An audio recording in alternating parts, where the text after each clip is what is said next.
નિલેશ કુંભાણીને મતદાન અગાઉ ખુલ્લી ચીમકી. કોંગી નેતાએ કહ્યું, લોકશાહીના હત્યારાને પ્રજા આપશે વળતર. સુરત લોકસભા બેઠક પરથી નાટકીય રીતે પોતાનું ફોર્મ રદ થાય તેવી ગોઠવણ કરવાના કોંગ્રેસના ઉમેદવાર નિલેશ કુંભાણી પર આરોપ લગાવી રહ્યા છે. ત્યારે છેલ્લા કેટલાક દિવસોથી ભૂગર્ભમાં ઉતરી ગયેલા નિલેશ કુંભાણીને લઈને કોંગ્રેસ વિરોધ કરી રહ્યો છે.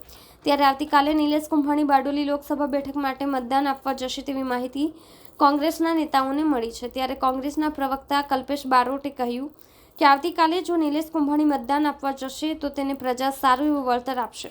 લોકોનો મતદાનનો હક છીનવનારાને કોઈ હક નથી કે મત આપે. કલ્પેશ બારોટ, મીડિયા કોર્ડિનેટર, સુરત શહેર જિલ્લા કોંગ્રેસ સમિતિ.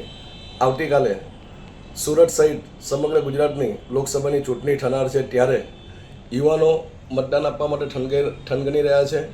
ખાસ કરીને સુરત કોંગ્રેસમાંથી જ્યારે કોંગ્રેસ પક્ષે નિલેશ કુંભાણીને ટિકિટ આપી, ત્યારે નિલેશ કુંભાણી ભારતીય જનતા પાર્ટીના એજન્ટ બની ભાજપ સાથે સોદાબાજી કરી ફરાર થઈ ગયેલ છે.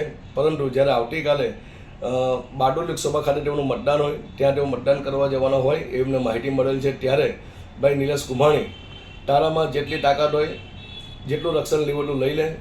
સુરતના કોંગ્રેસના કાર્યકરો સહિત સુરતના જે 18 લાખ કરતાં વધુ મતદારો સાથે જે ગદ્દારી કરી છે, એનો વળતર તને આવતીકાલે આપવામાં આવશે.